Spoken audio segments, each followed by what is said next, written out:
BookTok and BookTube are amazing platforms to find your next read, but the options can be so overwhelming, and it's hard to figure out what books are actually worth it.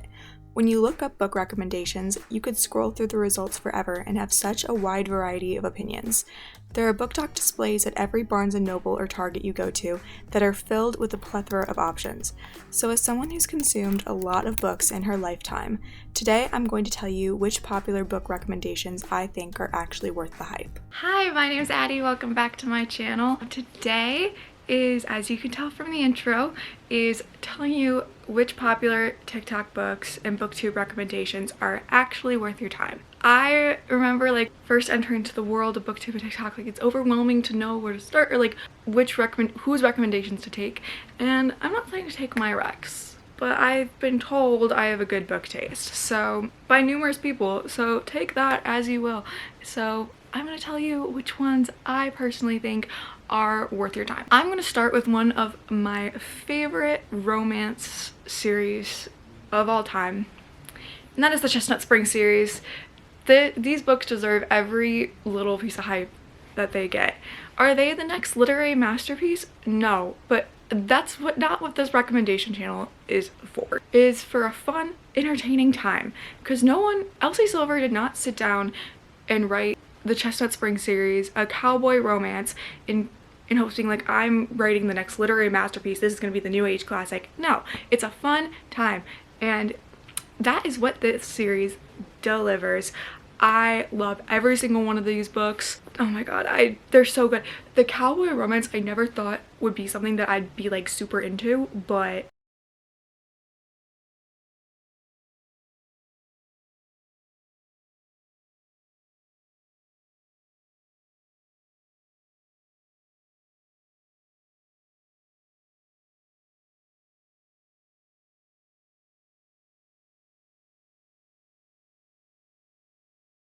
and I also really like about it, I'm super picky with romance books where I'm oh, the characters are getting together way too soon. It's too insta-lovey. I want the tension, I want the build-up, because once they get together, I lose almost all interest. But also sometimes when it goes too long, I'm it's 400 pages in and they've barely glanced at each other. I'm what am I reading this for?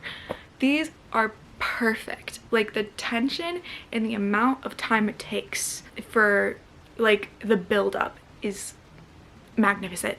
I think these are definitely worth your time. The next BookTok recs I think are actually worth it is the Divine Rivals duology by Rebecca Ross. Guys, these books are so good, and I'm going to tell you what they're about, but it's going to sound like a fever dream and you're just going to have to trust me. But because whenever I tell or recommend these books to anyone, they're like, huh? But it works. It just does.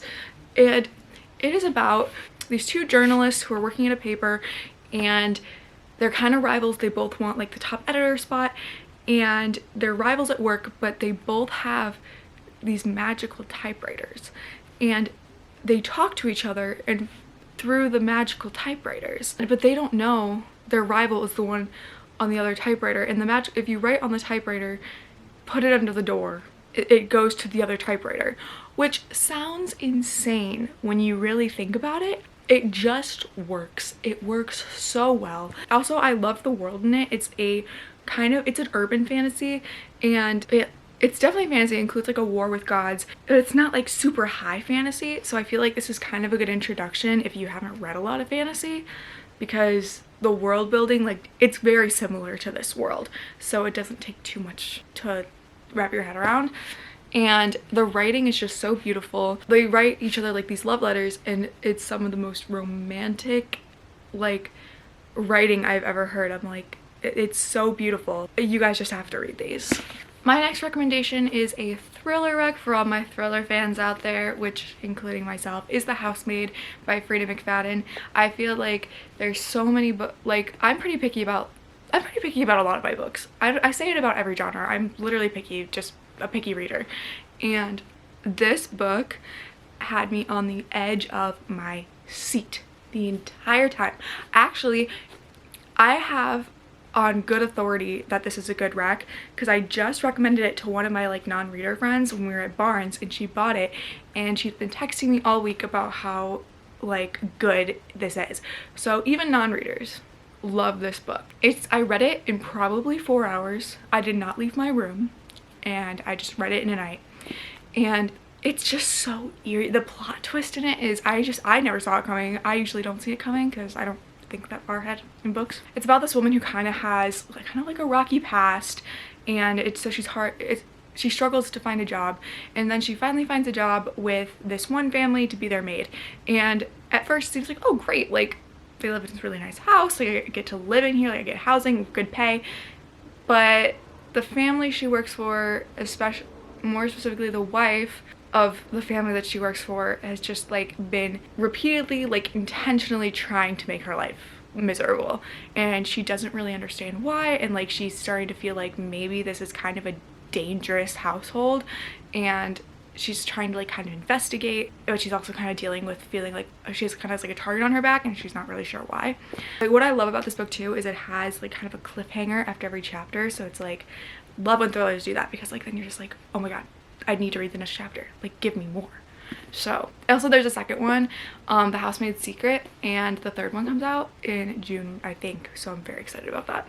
The next series that I think are definitely worth your time is the Once Upon a Broken Heart trilogy by Stephanie Garber.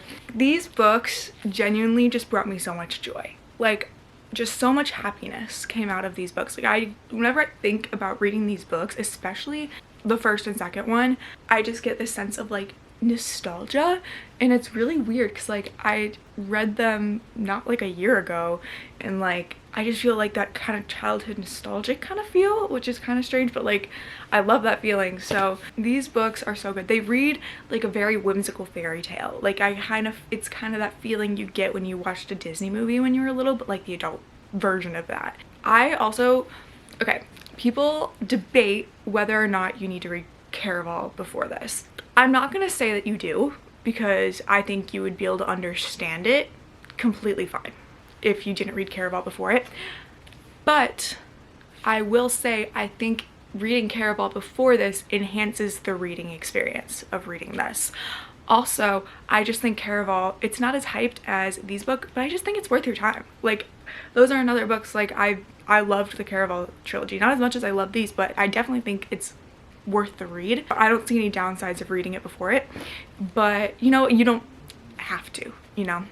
But anyway, this book follows Evangeline and Jax. You get kind of more of a background of Jax in Caravel. So Evangeline, basically the love of her life, she found out that he is marrying another, and she's very confused, and she feels like something kind of weird is going on because she assumed that he was in love with her. So she goes and makes a bargain with a Prince of Fates, which is he's the Prince of Hearts, which is Jax, and basically asking him to have him love her back, like get her man back. And he's like, yeah, I'll do it, but like nothing is ever for free with these fates. They're very sneaky. And he's like, you owe me 3 kisses at any point of my choosing. And she's like, all right, that doesn't sound too bad, but again, nothing is ever as easy as it seems with the fates. It's just such whimsical writing. It's such fairy tale-esque writing, and I just love these books, and I think you guys would too. The next books that I think are totally amazing book talk recommendations are Magnolia Parks. I'm not gonna say though, these are probably the one in this video where I'm gonna be like, look into it, because these are not for everyone. They weren't even for me in the first one, and then I kept reading and I was like obsessed with it. I think what makes it is the writing is some of the most beautiful writing I've ever read. Jessa Hastings, the way she writes is just amazing. There's not really any plot, but the writing is just flows so beautifully, and it makes you so invested in the story. It paints such a vivid picture of what's going on. So these books are basically, the first one follows Magnolia and BJ, and they, I think, should get the award for world's most toxic couple in the entire world, because I don't really know if they should be together, to be honest. The whole book you're gonna be like, maybe you guys should just separate. You don't seem too great for each other. It's so toxic. These are not romances. These are like a character study maybe of really toxic and rich people, but it is so entertaining.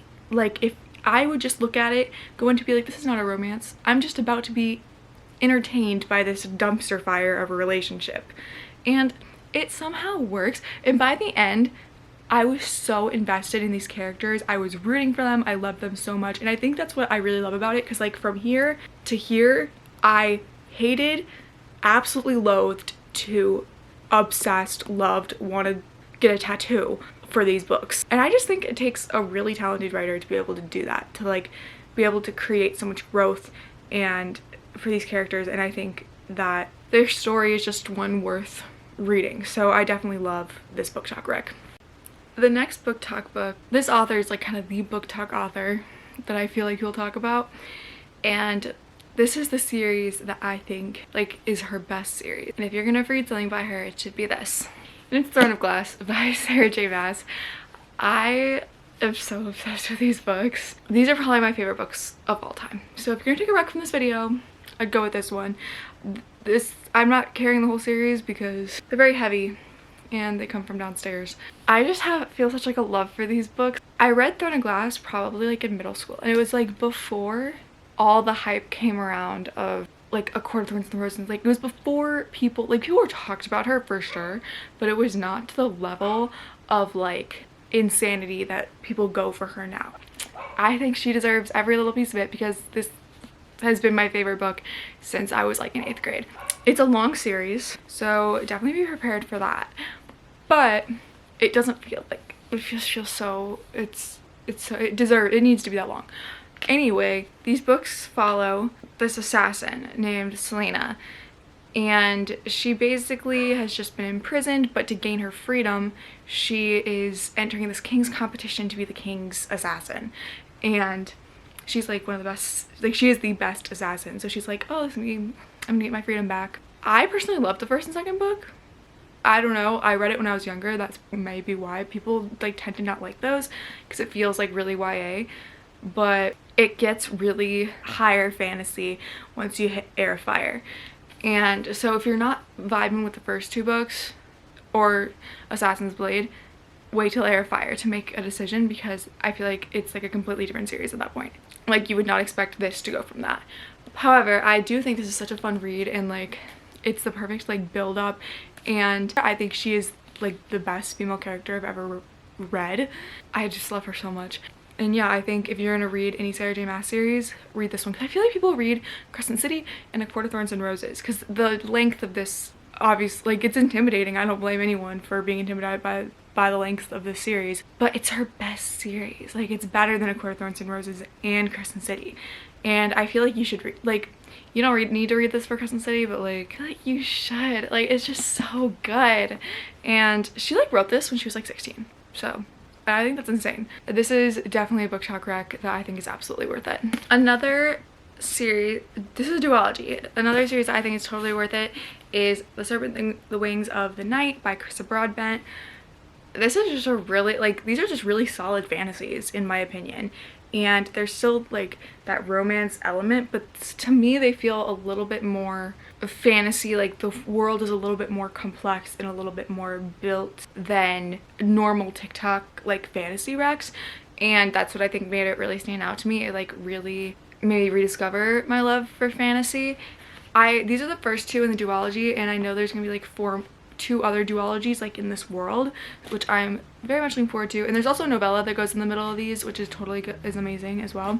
I think Carissa Broadbent does a really good job of balancing romance and fantasy, which I really like about her. It's kind of vampires. Like it's about this human girl and her adopted father is like the vampire king. But it's hard being a human in a world of vampires, so she really wants to enter this competition, which is very Hunger Games like, to be able to like ask this goddess for anything. And she wants to ask this goddess to have this bond with her father that would kind of connect them, and she'd get powers, so she'd be able to survive better in this vampire world. In this competition she meets this guy, Rain, and Rain is a little sketch, not gonna lie. Rain is like really wants to make this alliance with her, but like he's kind of known to like not like her dad. Like he's kind of on the rebel side, and so she's like, I don't really know why you're trying to help me right now.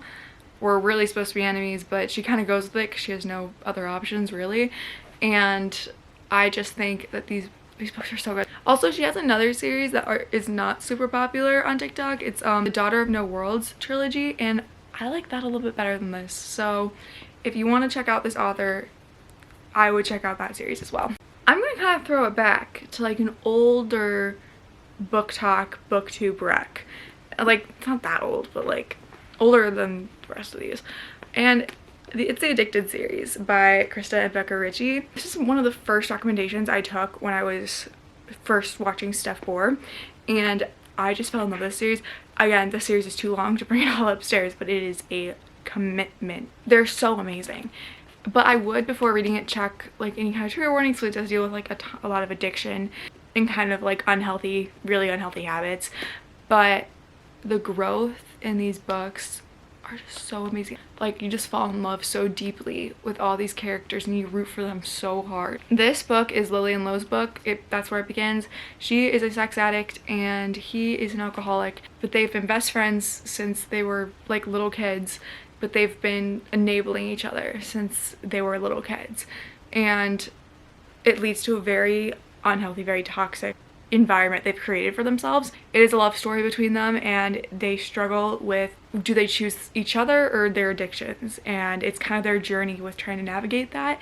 The story is just so beautiful, and I think these are 100% worth it. Like the family that they form in this books too, like I love that they're all their dynamics. You get to see Lily's sisters and the other ones. It's just, they're all so amazing. It's kind of one of those where like not every romance book I can feel the love that they have for each other, and like you can feel their connection, you can feel how deeply they care about one another, and it makes you care deeply about them as well. And I love these books. So I definitely think if you are willing to invest in a 10-book series, this would be a 10-book series to invest in. For my next BookTok recs I loved were all the Emily Henry books. I am obsessed with her. I think my favorite author is Sarah J Maas, but sometimes I will answer with Emily Henry. Her books are just so good. What I really like about them is that they're almost women's fiction. They're definitely romance. Like there are romance in it, but I don't think that is the whole story, and I love that. Like, I just love when there's other elements within the romance, and I think that's why a lot of people nowadays have been transferring to fantasy romance, because it has other elements besides the romance, and I feel like that it just enhances it. I think if your fantasy is like not your thing, but you still kind of want that something extra, her books are definitely somewhere to go to. I read them in order, but you can really read of when they came out, but you can read them in whatever order. Happy Place is one of my favorite books of all time. Book Lovers was amazing. Beach Read, actually I don't know why I'm just naming them, they're all amazing. The Beach Read is about two writers. People We Meet on Vacation is about like two college friends that go on vacation with each other every year. And Book Lovers is two book editors. They're kind of big city and then they go to a small town. And then Happy Place is a second chance romance. My last BookTok recs is also kind of a bit of a throwback, and it's Six of Crows Duology by Leigh Bardugo. What I really liked about her is like I read like Shadow and Bone, and it was like good, it was okay, but nothing really that special. And I feel like she wrote that and took every single critique people gave of her and then came up with this masterpiece. It's a heist between these 6 characters, and who doesn't love a good heist? And they're all very different personalities, and they're all written very, very well. I think it's kind of genius how she had all these personalities like working to each other's advantage, and like how they all utilized each other's powers or like each other's abilities. And I just really love this book. I don't think you need to read Shadow and Bone. I think it helps. I think it helps you get a better understanding of the world, but it's not like you need to do it. I just think it helps to do it. Those weren't my favorites, so I'm not gonna sit here and be like, oh, you have to read them before it. I think if you want like a holistic view of the Grisha-verse, then definitely read Shadow and Bone before these. But these can stand alone by themselves. Those are all the popular BookTok recs that I felt definitely worth their hype. And I hope this kind of gave you guys a little bit more of a narrowed down view of which books are kind of worth it in such a big community with so many different opinions, which I know I'm just kind of adding to it, with so many different recommendations, and sometimes it's really hard to navigate. So I hope this helped you a little bit find a new recommendation. and I love all of these books so much, and let me know what you guys think about these ones, and I hope you guys enjoyed this week's video. And if you have any other video requests, then leave them in the comments below. And if you guys want to see more videos like this one, please subscribe. I also do weekly reading vlogs that are definitely more like laid back, and you kind of get like a more overview of just what I'm reading in a week. So if you're interested in that, please subscribe. I hope you guys enjoyed this week's video. I hope you have a fabulous week, and I will see you guys next time. Bye!